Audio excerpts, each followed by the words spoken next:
Masalah bisa membuat kita menjadi dewasa, maka sering-seringlah bermasalah. Selelahnya kerja, lebih lelah lagi menganggur.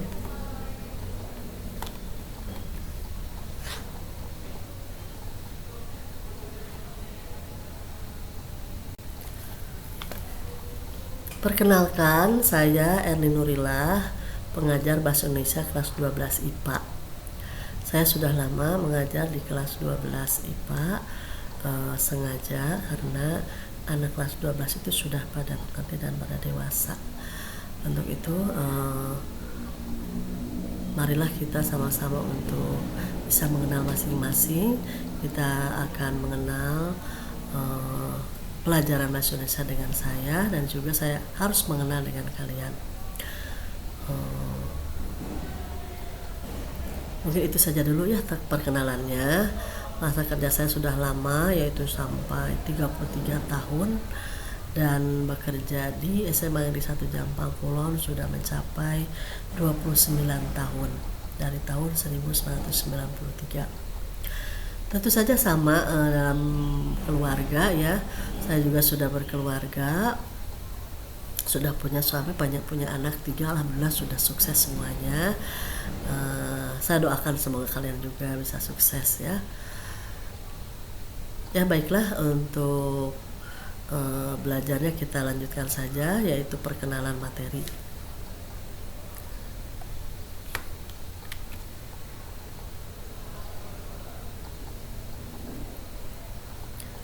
Assalamualaikum warahmatullahi wabarakatuh.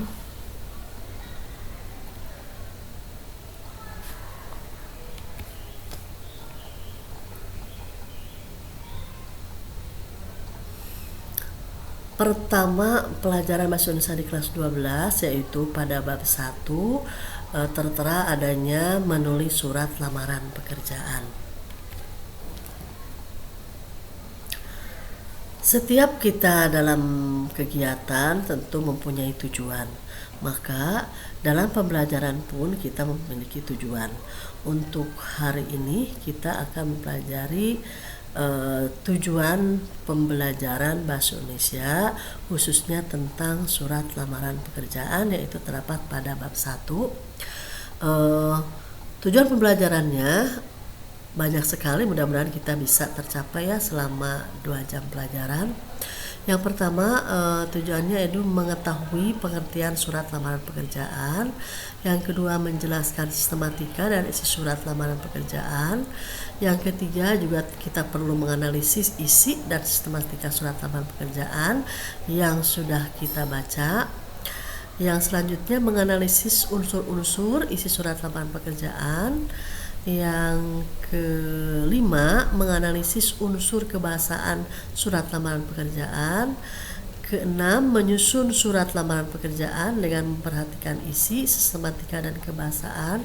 Dan yang terakhir, mempresentasikan, menanggapi, dan merevisi surat lamaran pekerjaan yang telah disusun.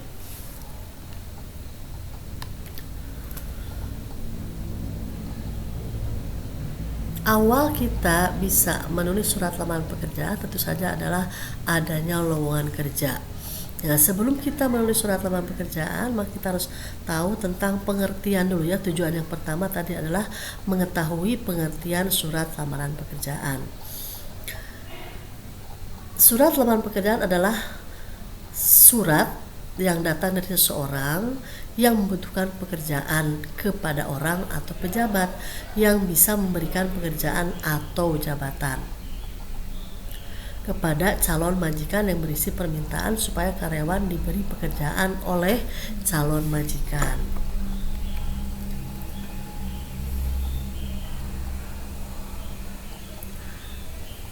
Berdasarkan jenis pembuatannya, kita bisa dengan cara dua jenis surat lamaran pekerjaan. Yang pertama adalah dengan model gabungan, yaitu surat lamaran pekerjaan digabungkan dengan riwayat hidup dalam satu lembar ya. Kemudian ada juga dengan model terpisah. Pertama ada surat lamaran pekerjaan dan dipisahkan dari riwayat hidup atau disebut dengan kurikulum vitae. Jadi ada 2 lembar.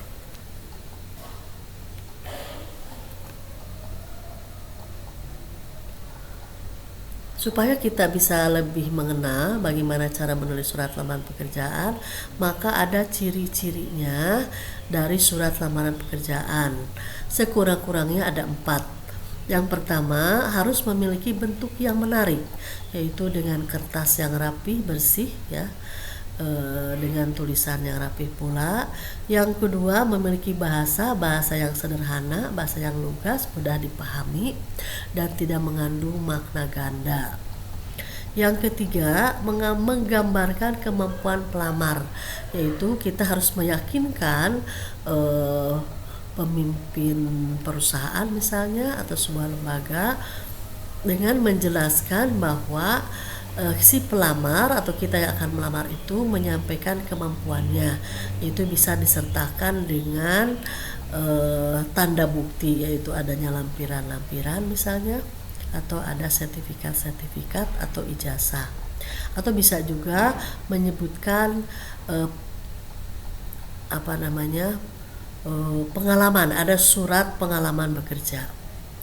Yang keempat, ciri-cirinya adalah tepat pada sasaran, itu menunjukkan sasarannya khusus pada bidang tertentu atau kepada pemimpin perusahaan tertentu, dan menunjukkan bahwa saya melamar pekerjaan pada tenaga tertentu, itu tenaga administrasi misal.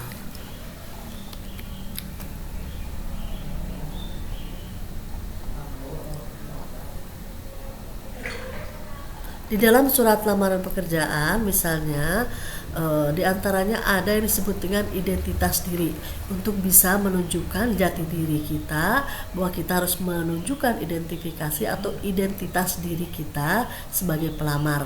Pertama adalah menulis nama lengkap.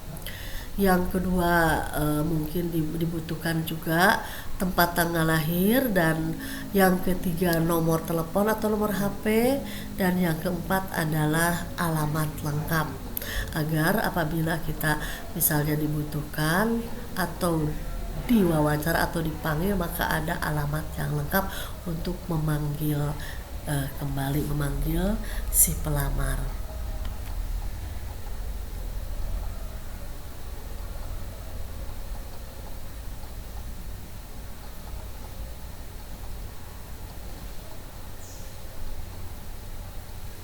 Identifikasi diri dalam kurikulum vitae atau CV itu pertama adalah identitas diri, yang tadi seperti tadi ada nama lengkap, ada tempat tanggal lahir, ada nomor HP, dan ada juga hal yang lainnya.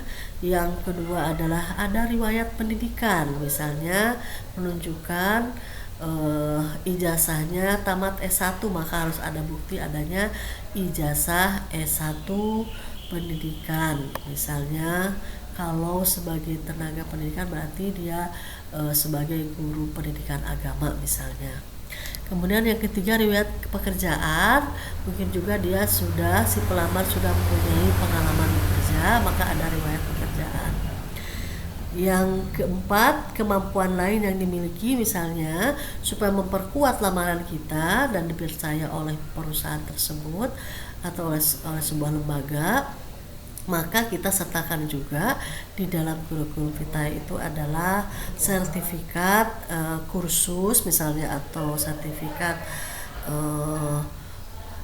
pendidikan lain ya, seperti pendidikan di luar sekolah.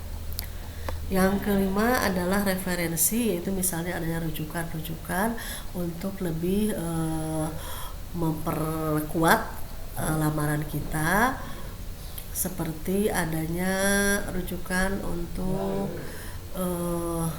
sekolah kita aslinya dari mana, maka akan ditujukan dengan adanya keterangan dari sebuah tempat sekolah kita atau dari perguruan tinggi kita.